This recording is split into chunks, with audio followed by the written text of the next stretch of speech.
Muchas gracias por la invitación a la Asamblea de la Florida, ahí en Talca. Quiero invitarles a leer en la primera carta del apóstol Pablo a Timoteo.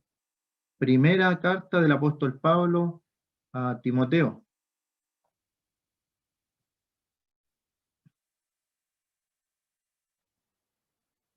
Estos días hemos vivido en nuestro país elecciones municipales, a gobernadores, a alcaldes, concejales, y también lo que va a ser las personas que van a redactar una nueva Carta Magna, la Constitución de nuestro país.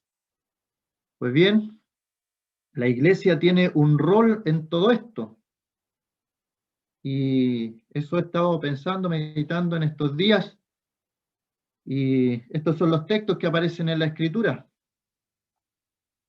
En lo personal, a mí me gusta bastante lo que es toda la situación política de los países, la historia, todo eso, pero como creyente, ¿cuál es nuestro rol como creyentes? ¿Cuál es nuestra función? Podríamos decir nuestra función en la política, ¿cuál es como cristianos, como seguidores del Señor Jesús? Entonces vamos a ir leyendo algunos textos en la palabra de Dios referente a este tema. Dice capítulo 2, versículo 1, exhorto, esa palabra es una invitación del apóstol Pablo. Exhorto ante todo a que se hagan rogativas, oraciones, peticiones y acciones de gracia por todos los hombres. Y este es el versículo. Por los reyes y por todos los que están en eminencia, para que vivamos quieta y reposadamente en toda piedad y honestidad. Y la razón, el por qué. Porque esto es bueno y agradable delante de Dios, nuestro Salvador. ¿Y qué es lo que quiere Dios para todos los hombres? Versículo 4. El cual, refiriéndose a Dios, el cual quiere que todos los hombres sean salvos y vengan al conocimiento de la verdad. Y luego viene el texto tan conocido que lo utilizamos para la predicación del Evangelio. Porque hay un solo Dios y un solo mediador entre Dios y los hombres, Jesucristo hombre, el cual se dio a sí mismo en rescate por todos, de lo cual se dio testimonio a su debido tiempo. Y Pablo dice, para esto yo fui constituido predicador y apóstol.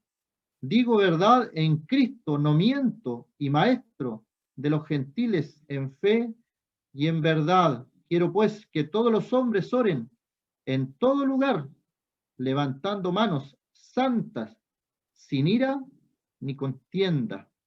Hasta ahí la lectura por el momento de la palabra de Dios. ¿Cuál es nuestra función en todo el ámbito político de nuestro país? ¿Será acaso ir a pararnos fuera de la Casa de Gobierno, la moneda en nuestro país, con pancartas a reclamar por uno u otro asunto, o organizar algún partido político, o como creyente adherirme a algún partido político? ¿Qué me dice la Escritura? ¿Cuál es mi deber como creyente, como cristiano? Que tengo que orar por estas personas. Orar si el presidente de turno me cae bien, si encuentro que está haciendo bien su trabajo. La Escritura no dice tal cosa. Puede ser una persona como queramos, y para eso vamos a ver un ejemplo aquí mismo en la palabra de Dios. En el libro de Lucas aparece un personaje, en Lucas el capítulo 1, y este personaje tiene una dinastía. Es el carácter de lo que es la política. La política hoy día es muy criticada, pero a lo largo de la historia, a lo largo de los años, ha sido siempre así. La política es un mundo aparte del mundo del creyente, del mundo del cristiano. Cuando el Señor vino a este mundo también existía la política. Y dice Lucas capítulo 1, versículo 5.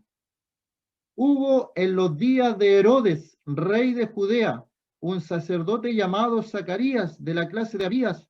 Su mujer era de las hijas de Aarón y se llamaba Elizabeth. Ambos eran justos delante de Dios y andaban irreprensibles en todos los mandamientos y ordenanza del Señor. Aquí aparece un político, un representante de lo que es la política. Este hombre, Herodes, que no era ni siquiera judío, no era ni siquiera judío. Este hombre venía de lo que es cuando hay dos hermanos, y él no viene de la descendencia de los judíos, viene de Edom, así que era un extranjero en Judea gobernando. Tiene todas las características de lo que debiera ser una persona que milita en lo que es la política. Había sido un hombre corrupto, había sido un hombre malvado. Este hombre Herodes es el que se menciona en la historia Josefo lo menciona también como Herodes el Grande o Herodes el Primero. Y en ese momento nació nuestro Señor.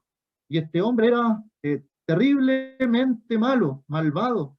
Es a este hombre edomita que venía de la tribu de Saúl que se le asigna la matanza de los niños, cuando se matan a los niños menores de 2 años. Y uno podría decir, qué terrible, qué tragedia, cómo era posible que se mataran niños por decretos reales, por decreto de las autoridades. Bueno, no nos sorprendamos porque en el día de hoy muchos países por decretos de gobierno están matando niños, millones de niños en Estados Unidos por las leyes del aborto, millones. No en una ciudad como fue aquí el caso de Herodes, en todo el país, en todo el continente, en varios países, son menos los países que no tienen esta ley. Entonces estamos parecidos, a veces pensamos que en el pasado eran crueles, en el día de hoy estamos en un mundo de oscuridad, de tiniebla, donde la gente tiene la mente entenebrecida. Nuestra mente, nuestra conciencia, sin el Señor Jesucristo, está entenebrecida. Y vemos en el mismo tiempo que aparecen estos Herodes que este hombre tuvo como 10 esposas, fue astuto, fue cruel, tiene que haber sido astuto para conseguir un puesto en Judea no siendo judío. Mató por lo menos a 45 sacerdotes para que los sacerdotes les tuvieran miedo, el grupo del Sanedrín. Luego él elegía quién iba a ser los sacerdotes. Así de astuto era este hombre. Era encargado de Roma. Roma lo nombra, así que tenía asuntos con el Senado también para llegar a esta legitimidad de gobierno que tenía allí en Israel. Este era este hombre. Así que el mundo de la política siempre ha sido igual. A veces los políticos prometen muchas cosas, construcciones. Este hombre construyó muchas cosas. La fortaleza de Masada, que también nos habla Josefo, donde hay una historia trágica acerca de los judíos. Una fortaleza tremenda. Este hombre fue el mismo que construyó el templo. Entonces, siendo adúltero, habiendo matado a los niños, hace las construcciones tremendas, pero tiene temor del Señor porque construyó el templo de los judíos. Así que no ha cambiado mucho en todos los años, la cosa no cambia. Así que en este mundo que nació el Señor, también existía todo lo que es el mundo de la política, pero paralelo a este mundo de la política, existe un mundo que es el mundo que el creyente debe seguir. Dice que habían 2 personas de la tribu, dice, llamado Zacarías, un sacerdote de la clase de Abías. Su mujer era de las hijas de Aarón y se llamaba Elizabeth. Ambos eran justos delante de Dios y andaban irreprensibles en todos los mandamientos y ordenanzas del Señor. Así que en el mundo que nació el Señor, en esa época, tenemos a Herodes, un político que también tuvo, ¿cómo poder decir? una casta de políticos descendientes de él que aparecen en la Escritura. Y ese es el mundo de la política. Este que está aquí en Lucas 1 es Herodes el Grande. Después tuvo que huir el Señor a Egipto, porque se le reveló por sueños a José que fuera a Egipto, cumpliendo así la profecía de la antigüedad. De Egipto llamé a mi hijo, y el Señor está allá hasta la muerte de este político, de este Herodes el Grande. Y luego gobierna Herodes Antipas, que también está involucrado en la muerte de Juan el Bautista. ¿Y por qué mata? ¿Por qué mata Herodes Antipas a Juan el Bautista? Porque le enrostra su pecado. Le dice, no te es lícito tener la mujer de tu hermano. Y por eso lo mataron, por eso lo degollaron a Juan, le cortaron la cabeza. El Señor le llama a este Herodes Antipas, le llama zorra. Y decirle a esta zorra. Fuertes palabras del Señor para ese mundo. El Señor no quería el mundo de la política, no buscaba gobernar el mundo a través de la política. Es totalmente ajeno a lo espiritual el mundo aquel de la política. Y este participó también, este Herodes Antipas, en lo que fue el juicio del Señor. Y vemos a otro político como Pilato, cuando se burlaban del Señor, en ese día se hicieron amigos, Herodes y Pilato, para burlarse del Señor. Ese es el mundo de la política. Así que no ha cambiado mucho. Uno puede decir, bueno, esperemos que cambie algo. Después viene un descendiente de él que aparece en el libro de los Hechos, matando a Jacobo, lo mató a espada y encarceló a Pedro. Y luego, más adelante, vemos a otro Herodes, por lo menos son 4 Herodes que aparecen en la Escritura, y este último Herodes aparece cuando Pablo presenta una defensa. Así que tenemos el mundo de la política por un lado, por un carril, y el mundo de los cristianos va por otro. Y si nos fijamos, cada uno de estos Herodes estuvo involucrado en la muerte de los santos, en la muerte de algún hermano, en la muerte. Mataron a Juan el Bautista por enrostrar el pecado de aquel hombre. Mataron a Jacobo a espada porque le gustó a la gente. Pan y circo, decían los romanos, diversión, y como les gustó, también querían sacar a Pedro, pero Pedro ya había sido liberado por el Señor y por la oración de su pueblo. Así que el Señor, ¿qué nos llama? Que nosotros vivamos en cualquier época de la historia, que va a haber siempre oscuridad, vivamos como estos hombres, que Zacarías y su esposa Elizabeth, que nosotros tenemos que ser la sal de la tierra, preocuparnos, como dice acá, que de ser irreprensibles en los mandamientos y ordenanzas del Señor. Y uno de los mandamientos y ordenanzas del Señor es el que hemos visto acá en Timoteo, donde se nos manda, se nos dice, referente a las autoridades políticas, que tenemos que hacer rogativas por ellos, tenemos que hacer oraciones, tenemos que hacer peticiones, acciones de gracia por estos reyes que Dios ha puesto, por todos los que están en eminencia. ¿Y cuáles son las razones? Da las razones y son razones buenas, porque Dios quiere lo mejor para esta sociedad. Una de las razones es para que podamos nosotros como creyentes vivir quietamente, quietamente. Y la sociedad en el día de hoy es una sociedad que está muy apurada, anda de allá para acá. El apuro, la mayor enfermedad del siglo en el que vivimos es el estrés, el estrés. La gente anda acelerada de aquí para allá y eso produce estrés, para que vivamos quieta y reposadamente, reposadamente.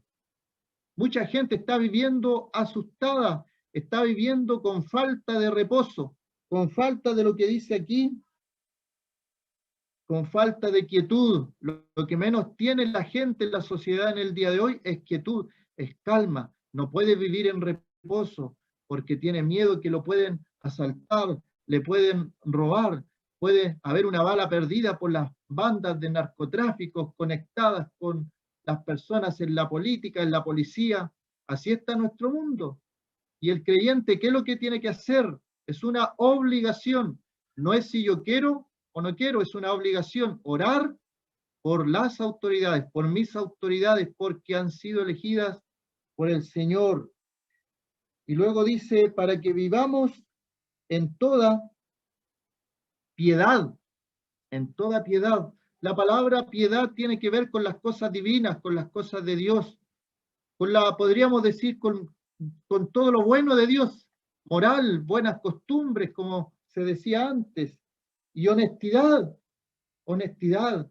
También hay que orar por eso, para que podamos vivir quieta, reposadamente, en toda tranquilidad y en toda piedad y en toda honestidad. Pablo dice que las armas de nuestra milicia no son carnales, sino que son espirituales y son poderosas en Dios para la destrucción de fortalezas. Y el mundo de la política es una fortaleza también. Y el creyente, si el creyente pudiera ver que todo ese mundillo de la política es nada comparado con el reino de Dios, con la cosa espiritual que nosotros a través de la oración podemos lograr cambios significativos. Hay testimonios actuales donde la iglesia ha orado por ciudades y esas ciudades han cambiado sin intervenir en lo que son los asuntos de la política. Que no caigamos en confiar que al elegir un presidente que se diga cristiano o cercano a Dios, las cosas van a cambiar. No, no es así. El deber del creyente es orar, pero yo pregunto, me hice esa pregunta a mí mismo. ¿Cuánto tiempo yo, de mi tiempo de oración, dedico a orar por mi alcalde, por mis concejales, por mis gobernadores, por mi presidente? ¿Cuánto tiempo dedico yo a orar por aquellas personas que están en eminencia, que tienen que tomar decisiones? Porque es fácil salir una hora a marchar con un cartel, pero es difícil doblar las rodillas y estar orando fervientemente por una autoridad. ¿Se fija? Hay muchos que están cayendo en querer derrotar alguna cosa a través de armas terrenales, pero el creyente tiene un arma mucho mayor, mucho más poderosa que una marcha, que un cartel, que una votación. El creyente tiene el arma dada por Dios, que es la oración. Es la oración. Históricamente la iglesia ha tratado también de hacer vínculos, de hacer pactos con algunos políticos. Se hizo con el Imperio Romano. Los creyentes en algún momento estaban siendo perseguidos. El evangelio se expandía por toda Europa por la persecución y estaba proliferando grandemente y estaba conquistando una y otra ciudad. Y de repente se pacta con Constantino y el cristianismo que estaba progresando, proliferando en todas las ciudades, siendo una religión perseguida, pasa a ser la religión oficial del Imperio Romano. Y hasta ahí llegó el crecimiento. Y sabemos las consecuencias de todo lo que vino después de eso. Lo mismo pasó en Europa en la Reforma. Se pactó con los príncipes alemanes, el gran Lutero. Nosotros hemos leído mucho y aprendido mucho y hemos sido muy bendecidos con sus escritos, pero se pactó con lo que fue la política, los príncipes, y luego de eso hubieron guerras civiles y se tuvo que autorizar también mucha muerte allí, porque más que religión, lo que allí pasó fue político. También pasó con otros reformadores en Suiza. Se llega al punto de llamar la dictadura de Calvino, donde se perseguía a los que no pensaban como él. Que la iglesia no está llamada a pactar o a hacer un partido político. Algunos están pensando y siguen pensando que a través de eso pueden cambiar alguna situación en nuestro mundo, en nuestra tierra, pero todo esto es terrenal. Si a alguien le gusta el asunto político, la Escritura muestra, va a haber un periodo de tiempo llamado el milenio donde va a gobernar Dios aquí en la tierra, y va a demostrar que se puede gobernar en la tierra, y va a haber paz, va a haber seguridad, va a haber todo lo que hoy día prometen las personas, pero ahí va a estar tangiblemente por 1000 años un gobierno de nuestro Dios aquí en la tierra, y ahí el creyente va a tener la posibilidad también de gobernar. En ese tiempo, el día de hoy, estamos llamados a orar por nuestras autoridades. Y las razones también dice que esto es bueno y agradable delante de nuestro Dios, el cual quiere que todos los hombres sean salvos. Orar por la salvación de esas personas del mundo de la política, orar por ellos. Muchas veces toman decisiones erradas porque tienen entenebrecido su entendimiento, no conocen de Dios, no tienen temor de Dios, como el caso de Herodes, no le tembló la mano para matar niños, en el día de hoy no les tiembla la mano a ellos para hacer leyes abortivas y darle otros nombres, como la muerte de nuestros ancianos también ahora le llaman otros nombres, pero eso quieren hacer a través de leyes. Y el profeta decía en la antigüedad, ay de los que dictan leyes injustas. Y todo esto no es nuevo, hermanos. Dice aquí cerca en Filipenses capítulo 3, Filipenses capítulo 3, versículo 20. También lo está escribiendo Pablo, Filipenses 3, 20.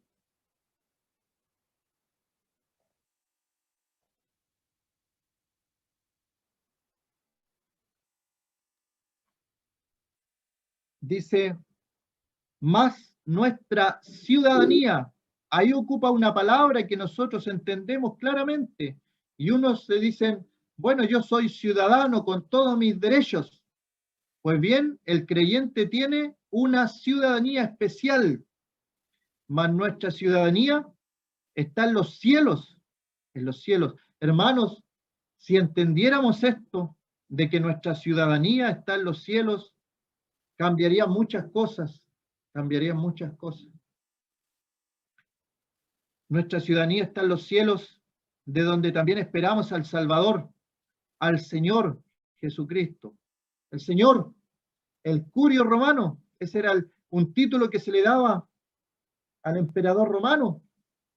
Y la gente saludaba, César es Curios, César es el Señor. Y aparece un grupo de personas que dice, Jesucristo es el Curios, Jesucristo es el Señor. Porque nosotros estamos en algo paralelo, no tenemos nada que ver con ese mundo de poder de la política. El creyente tiene otro mundo donde su Señor es otro, donde su ciudadanía es otra, donde la ciudadanía del creyente está en los cielos, de donde también esperamos al Salvador. Y sabe que entre más nos preocupamos de lo que pasa en este mundo, nos olvidamos que nuestra ciudadanía está en los cielos y que estamos esperando al Señor. Y perdemos mucho tiempo en otras cosas terrenales.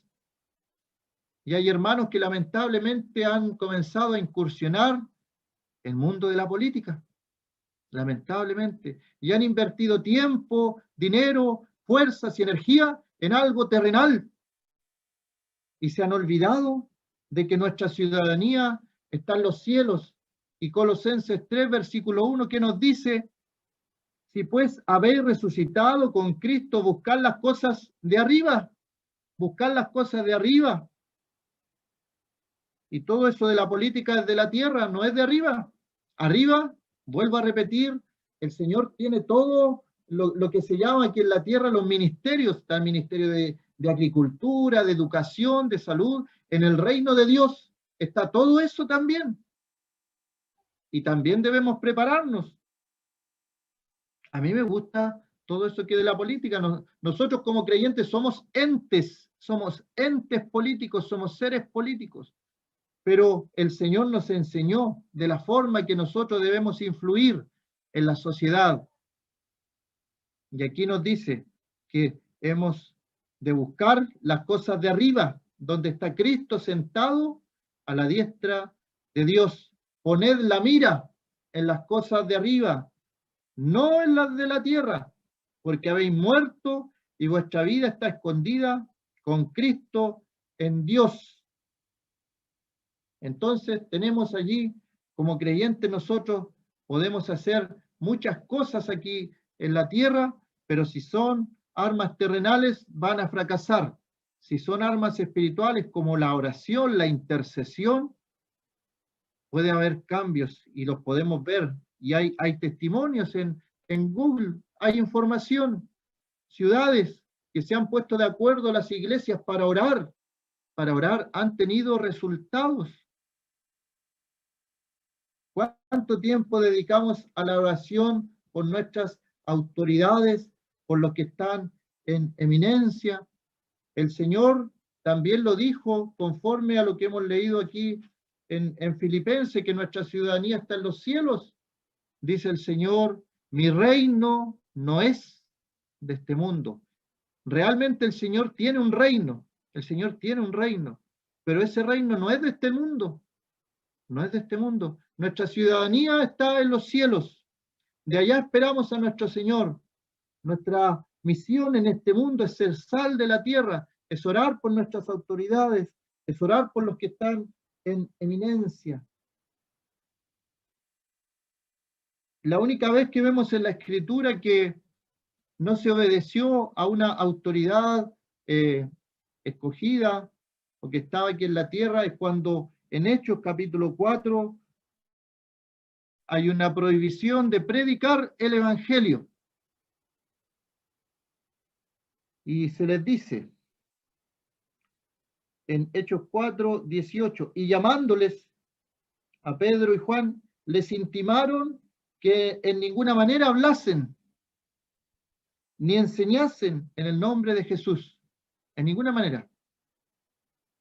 Y es la única vez que vemos cómo Juan y Pedro dicen, juzgad si es justo delante de Dios obedecer a vosotros antes que a Dios. O sea, ahí tenemos la única vez que vemos cómo los apóstoles dicen algo parecido. Porque todas las otras veces tenemos Romanos capítulo 13, versículo 1, que nos dice, sométase toda persona a las autoridades superiores, porque no hay autoridad, sino de parte de Dios. Y las que hay, todas las autoridades que hay, no dice la autoridad buena, la autoridad mala, la autoridad que hay, por Dios, han sido establecidas. Y el verso 2 nos dice una reflexión más allá. De modo que quien se opone a la autoridad, a lo establecido por Dios, resiste. Y los que resisten acarrean condenación para sí mismo. Y luego siguen todos los versículos cómo el creyente debe comportarse con las autoridades en todo orden de cosas. Allí aparece el sistema judicial, el sistema económico, tenemos que pagar nuestros impuestos, tenemos que obedecer a los magistrados, tenemos que temer a las autoridades también si hacemos lo malo, pero si hacemos lo bueno, vamos a recibir alabanzas de ellos. Ahí hay un estudio más largo. En Daniel, el capítulo 2 nos reafirma esto que dice Romanos, capítulo 13. Daniel participó en varios gobiernos diferentes, incluso invadían y conquistaban allí donde él estaba y cambiaba todo el gobierno, pero él seguía sirviendo, porque él no estaba trabajando para los hombres, él estaba trabajando para Dios. Ese era el concepto que él tenía, el mismo concepto que tenía José cuando estuvo en el gobierno de Faraón.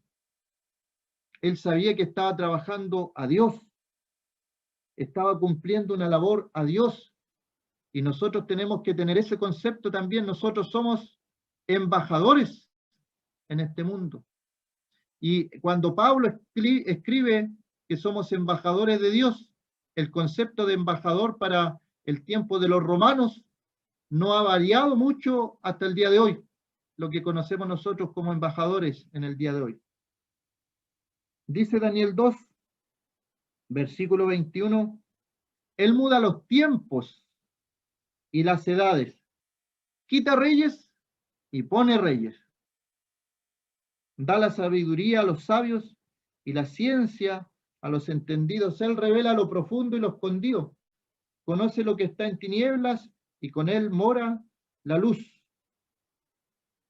Es Dios desde la antigüedad, no es algo nuevo, desde la antigüedad Dios pone reyes, Dios quita reyes, y Él da la sabiduría a los sabios y la ciencia a los entendidos. El Señor, cuando anduvo en este mundo,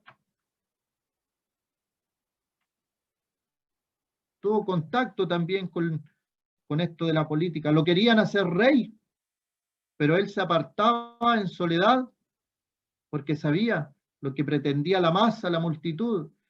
Esa misma multitud que luego gritaría, crucifícale, crucifícale. En Lucas capítulo 8 hay un relato bien interesante de las mujeres que sirven a nuestro Señor Jesucristo. Dice Lucas 8:1, aconteció después que Jesús iba por todas las ciudades y aldeas, predicando y anunciando el Evangelio del reino de Dios. Y el Señor nos ha dejado ejemplo a nosotros. Él tenía todo el poder, podía hacer muchas cosas para que lo eligieran rey. De hecho, la masa y la multitud quería que él fuera rey, quería que él fuera su rey.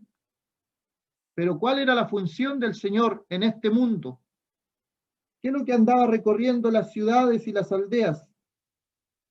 Predicando y anunciando el Evangelio. Eso es más grande que cualquier cosa política que podamos hacer en este mundo, hermanos. Predicando y anunciando el Evangelio por todas las ciudades, por todas las aldeas.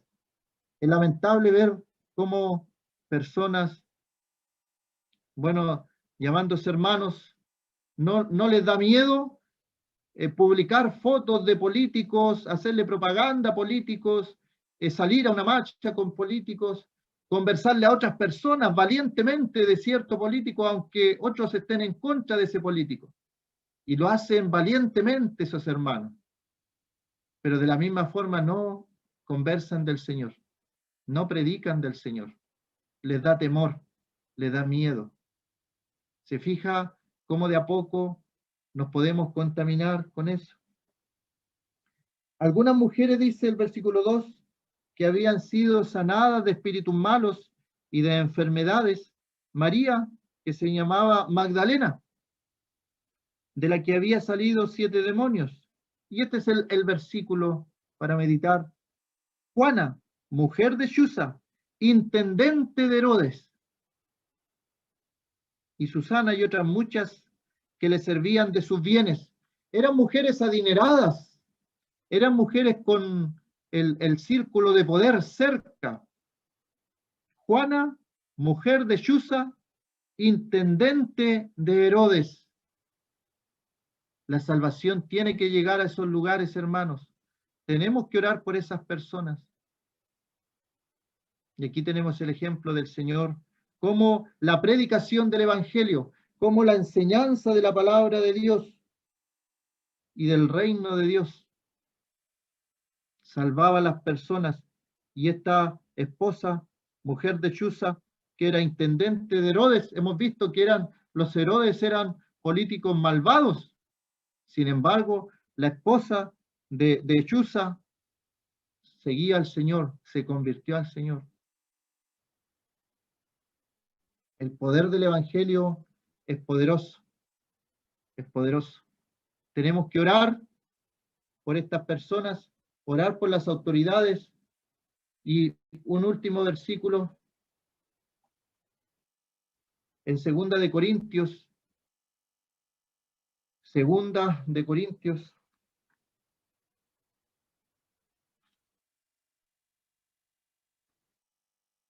capítulo 5,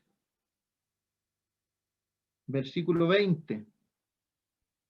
Como decía, en el Imperio Romano habían estos embajadores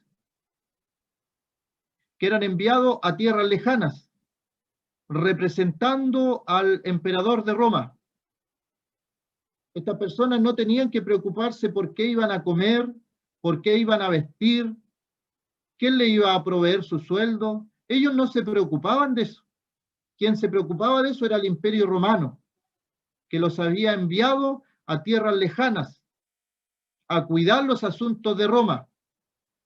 Pero, no inmiscuirse en los asuntos que estaban allí en la localidad. Es interesante el término entonces. Dice Corintios 5, 2 Corintios 5, 20.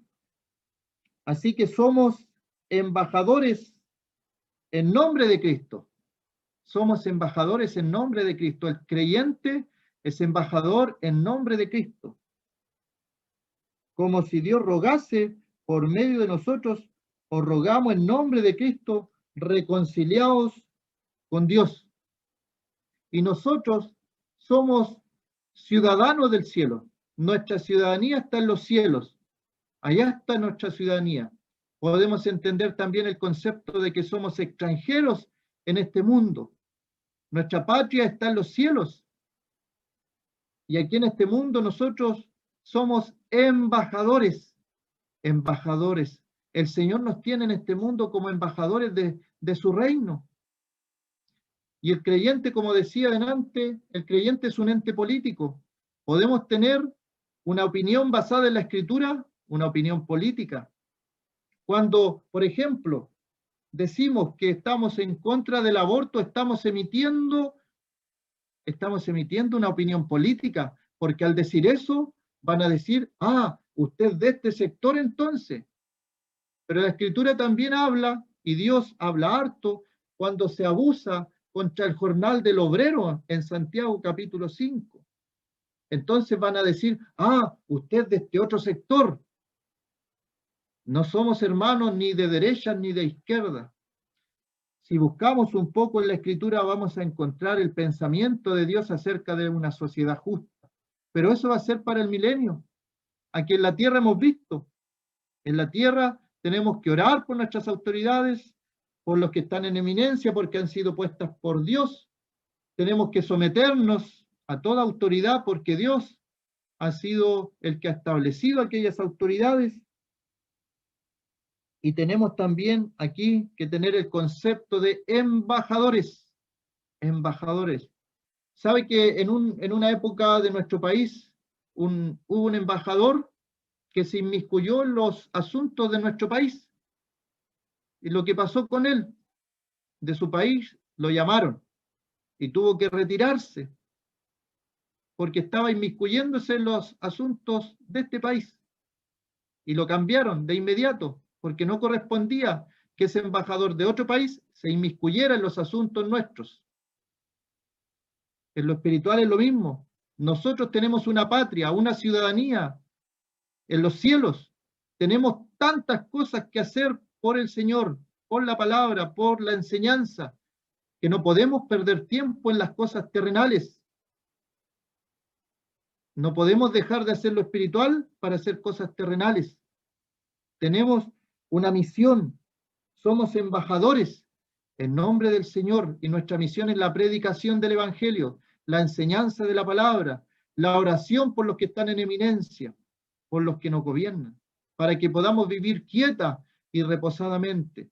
Cuando la iglesia en algunos países se ha puesto de acuerdo, hay sociedades que han podido lograr esto y viven mejor, viven en paz, viven en mayor seguridad, viven en estabilidad. Hay poder en la oración, hermanos. Así que como embajador tenemos una misión, pero nuestra misión es eso, la predicación de la palabra del Señor. Vamos a dejar hasta ahí la enseñanza, vamos a orar.